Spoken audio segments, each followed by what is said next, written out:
Welcome to Discover Indie Film. I'm your host, Jeff Howard, and I'm very happy to have Klaus Hoch with me. Hey, Klaus. How are you doing?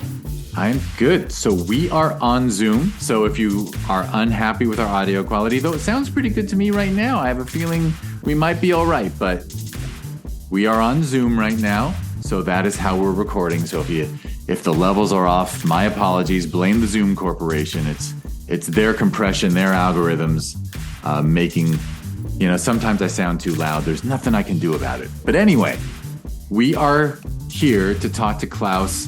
The podcast before this one, you could hear an interview with Klaus and all about he and his film Emergence and actually his whole career.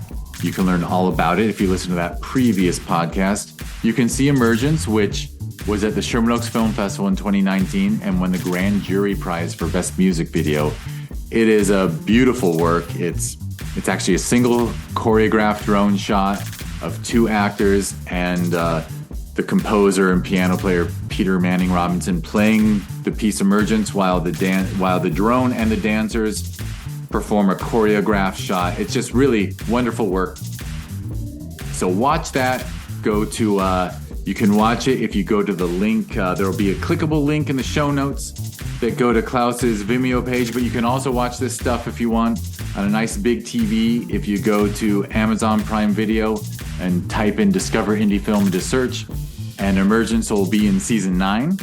And on top of that, you can also watch it right now if you go to watchtvhi.com, TVHi. That's a smart TV app and or streaming service. I don't know what to call it sometimes, but just go to watchtvhi.com and learn more and look for Emergence on there. I believe we put Emergence, it's listed as art house as well as a music video because that's what it is to me. But anyway, this podcast, we're actually going to just have Klaus answer the Discover Indie Film 4 questions that I made up 4 or 5 years ago when I started this podcast, which is to have everyone answer these 4 questions, which are name 3 favorite films, name a film you think is underrated, name a film you think is overrated, and name a lesser-known film that people should seek out. I have a feeling I'm going to really enjoy your taste, Klaus. So you want to just name, it's not, the questions are kind of intentional. It's not like name the 3 best films ever made. It's just 3 favorites, 3 films that you absolutely love. My favorite film is Chinatown. I think it has a great script, it's great actors, great direction. It's the most complete film I've ever seen, in all aspects. Another film I really like is Woman in the Dunes. It's a film by Teshi Kahara, and it's based on a Kobe Abe novel and takes place in these dunes in Japan. And it just really uses the environment to interact with the actors. I mean, it's unbelievably aesthetically really cool. And I think those are my sort of 2 favorite. I mean, I have so many others. I really like Pulp Fiction. That's another favorite. 2001. There's a ton of others, but those 2 sort of, I really like a lot. Yeah, Chinatown is it's almost it's almost film school in watching that film. It just teaches perfect screenwriting, directing, acting. You said, every element is just wonderful. Yeah. And I'm with you on the others too. I haven't seen Woman in the Dunes, so I got to see that. But I am a big fan of Pulp Fiction. Sometimes I'm a Tarantino apologist, but what can I say? I think when he's on, he's on. And 2001 is just, I'm sure we could discuss all the Kubrick and, sometimes it's for me, it's Strangelove. Sometimes it's 2001, depends on the mood, like which one I think is his best. But so many of his films are just remarkable. Yes. And it's one of those things where you just really like, there's a whole career there, and like I mentioned at one time of doing all these things, where he does sci-fi or he'll do horror or he'll do dark comedy, he had that, that within him, to do that. So it wasn't all just, of a type of genre, Right. And when he did those genres, he made, I mean, I guess it was a bit of an ego flex maybe, but I mean, but when he made a comedy, it was one of the funniest films ever made. Like it wasn't. Yeah, yeah. Although leaning on Peter Sellers to perform 3 parts, he was supposed to do 4, right? But he did 3. Kind of a cheat, but what are you going to do? Yeah. So, all right, well, question number 2 is a film that is underrated. For me, a film that's really underrated is Shoot the Piano Player by Francois Truffaut. It's based on a sort of a hard-boiled noir thing by this guy named David Goodies. He was, a writer from from the 40s, 50s, and stuff like that. And if you watch that film, all the movies that have used sort of like this, when crime figures are committing a crime and they talk about inconsequential things that don't matter. You know what I mean? Like they're waiting to kill somebody, but they're talking about, what they ate, like in Pulp Fiction, the McCheese, the Royal, all of that stuff, the Elmore Leonard stuff, that was started there with Shoot the Piano Player. The Fargo, Big Lebowski, even Flypaper, my other film. Those you can trace back, and if you see Shoot the Piano Player, you can see them doing that. And it's another really low budget thing because he couldn't raise the money to do it, so they shot it themselves, around the streets of Paris and stuff. And I think it's really underrated in terms of everything that came after it. Excellent. I have to confess I haven't seen it, so I gotta add that to my list. Mm-hmm. All right, here's the question number 3 is very fun. It's a film that is overrated.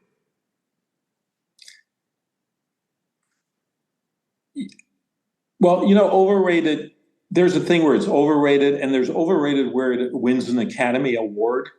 And I think the most overrated one was Forrest Gump. That film just bothered me to no end, and that it won the Academy Award. It beat out Pulp Fiction. It beat out Shawshank Redemption, and for what it is, I mean, there's a lot of people who love it. I for the life of me, it's not an awful movie, but it's just so overrated, and that it won the Academy Award really hurts my head. Well, and you nailed the question the way I in advance, I'll add if you were thinking for a while longer, I say, we're not insulting the film. We're not saying it's bad cinema. We're just saying it was overrated based on, awards or recognition the idea that, the number of times Shawshank Redemption is in somebody's 3 favorites of all time. Mm-hmm. It's just remarkable how beloved and what great cinema that is. Yeah, and the idea that Forrest Gump, which is a good film, but a good film isn't supposed to clean up at the Oscars. And, Right. I will say in reference to our previous podcast conversation, sometimes I am amazed with Robert Zemeckis that he's able to get, I don't know how they got Forrest Gump made, actually. It's such an unusual story. I'm kind of impressed that they got it made, but it's not my favorite Zemeckis film. So, in fact, if I was to look at Zemeckis' career, I'd be like, they should have given him Best Picture for like one of the other things he did, not that one. But anyway, I'm rambling. Yeah, no, I'm not a Zemeckis fan per se. I'm just trying to remember did he do Animal House or something like that? No, that was John Landis, but Zemeckis was who's the one who did the helicopter thing? That was John Landis. Oh, the Twilight Zone disaster. Yeah. Who was that? That was John Landis. That was Landis. Okay. Yeah, John Landis was directing that one. He's the Animal House, Blues Brothers, right. Coming to America, blah, blah, blah. Yeah. And then, but then that Twilight Zone accident pretty much derailed his whole career. All right. Because, pretty disastrous. I wonder if young people are even aware of that. Those things get lost in time, until For you sure. really review them. Sure. Right. All right, well, question number four. Number 4 out of 4. The last one is a lesser known film for people to seek out. Well, what I should say, what I'm going to say is, I think when we talked earlier, I mentioned the film Following, Chris Nolan's film. I think that's something people should look at, because it sort of sparked the whole non-linear storytelling narrative stuff, and it culminated in his next film, or a film after that, which was Memento. And all the elements of Memento are in Following. And I think it's really worth seeing, especially that it was done on such a, indie, hey, we're shooting on the weekend in black and white, 16 millimeter kind of thing. So I think it's really worth seeing. I agree. Yeah, it's well, what can I say? I'm going to make my last biased, inappropriate comment, which is that I wish more people seen Following than Tenet.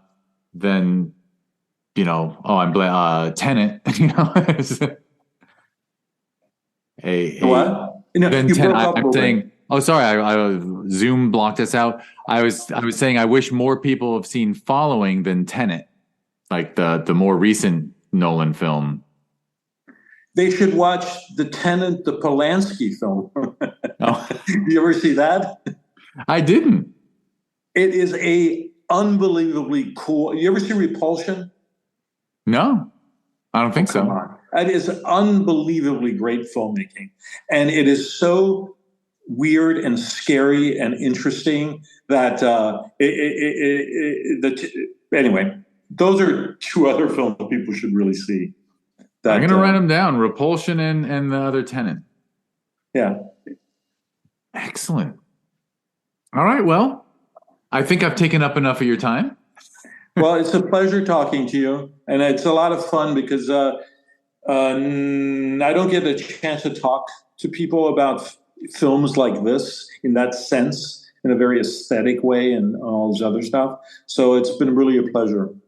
Thank you. It's a pleasure for me too. I admit, that's why I do this. It's honestly just kind of a fun side thing to do, and it's just I appreciate people like yourself who take the time. Yeah, and I appreciate you organizing a neighborhood film festival. That's true. We are both Sherman Oaks residents, and it's actually, when we were 10-ish years ago, when we were launching a film festival, we couldn't pick a name, and I was like, wait a minute. And now this is very neighborhoody, because Klaus and I live in Sherman Oaks. Encino had a film festival. Tarzana did. North Hollywood did. The Valley in general did. Like, every community around us had a film festival, and Sherman Oaks didn't. And I was like, I must correct this just for what is now my hometown. Of course, I grew up next door in Studio City, of all things. That's how far I've gotten in life. Go. All right. Well, we'll talk soon. And I will do my closing spiel, which is thank you, everyone, for listening to this podcast. I think I forgot to say this last time, but be nice and like and subscribe to the podcast. Give it 5 stars wherever you're listening to it. This podcast gave birth to a TV series that's on Amazon Prime Video. So look up Discover Indie Film on there too. If you want to learn more, go to discoverindiefilm.com, and it's at DIF Wins on social media. Klaus and I met because his film Emergence was at the Sherman Oaks Film Festival. We hold that every November, and you can learn about it at ShermanOaksFF.com, and it's at ShermanOaksFF on social media. Sister Festival, because we were arguing about what to name the festival 10 years ago, so we did 2 names, want to see which did better, and they kind of do equal, so they've both survived. So the other one is Film Invasion Los Angeles. We hold that every June, and you can look it up at filminvasionla.com, and it's at filminvasionla on social media. And yeah, at the top, I mentioned this TVHi thing. Just go to watchtvhi.com, learn more about it. Klaus Hoch, thank you for taking the time. My pleasure. Bye. Thank you, everyone, for listening.